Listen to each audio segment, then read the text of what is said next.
Suppose you need a really good place to store your drip emitters. Well, how about building a table? Putting them right there. Building a table like my buddy Ross did. I'll put my Ross, tell me about your table. Tell me about your table. Well, that's where I keep all my spitters. Drippers. Drippers. Those aren't Got a couple drippers, those over are here. spitters. This is where these are located. See? If you ever need to know, this is where they are. If you ever work in here. Right. So what gave you the idea to sandwich these 2x12s between these stumps? It's pretty cool. This lady had this on Pinterest. She saw this wood that I had, and asked me if I could make one. I sold it to her. For Really? Like $250. I thought, I don't really like Oh, that. so some lady saw this style on Pinterest, And she had it in her phone. and then you made it for her.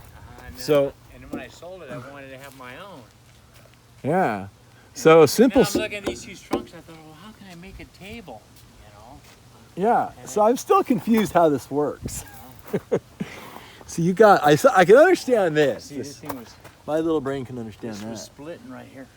I took a chainsaw. Okay, this one's just supporting I it. just took a chainsaw and kind of cut a groove in here where these boards would slip in there. Like this is only like a groove in here, like this big around here. Oh, and then this board stops. I get it. So you see that, people? What he did was he took the whole trunk, he cut out just like this far in, all the way around, left the core, and then he slid this board in here, slid the board in here, and then he had a short board he slid in here, which looks like it's a continuous board. This is not part of it, right? No, that's just something. That's something else. But So look at this trunk. See, this is right where the graph is, and I just cut this one flush as a support. nice. And then Dude, after I did this, I'm looking at all that because I had this big pile of wood, and I'm cutting it all up in the firewood. And now I'm looking like, God, I just threw away a whole collection of furniture. Now I have all these furniture ideas. I started making chairs. here's your chair. Go sit in your chair. Let's see how put it in operation. Show us how to do it. It's actually real comfortable. Yeah, I like the whole outline of the Salmon Bay. This is Salmon Bay, the most expensive rock on earth, but it sure is beautiful. This is actually a real comfortable chair. Isn't that great? And chairs aren't that easy to get comfortable. I got that in one cut, but this wood is so hard. I mean, if you don't cut it right now to try to cut this would be like you have to get a diamond blade or something. You got to get it when it's wet, and so. And it's still hard, dude. I had to sharpen my saw like 2 or 3 times to get through this. And so this is where you would be chopping up your limes, making your salsa, Right. and chopping up your onions. Have a flower vase on top of it, right? Right. I love it, man. This is great. I've never seen this setup before. So anyway, So that's my design. There's that lizard. where is that lizard? See, the skin still wants to fall off of it too. Where is he? It's kind of trapped in there. That lizard just went in there. Oh, he went in there. You can actually build habitat for your lizards. Oh, I see him. Yeah, it's like I a see him. lizard condominium. You see him in there? There he is. Let's see if I can show.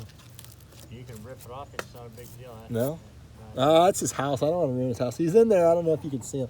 Let's see. Get real close. Can you see him in there? Anyway, he's there.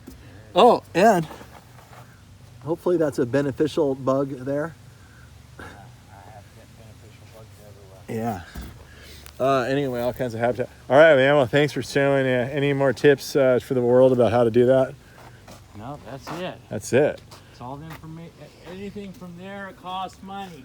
I know, huh? So you're basically talking a good sharp chainsaw blade, a little bit of pre-mixed gas, and your chainsaw, and If I was gonna do this again, I would still buy a diamond blade, even though I cut it with like right now.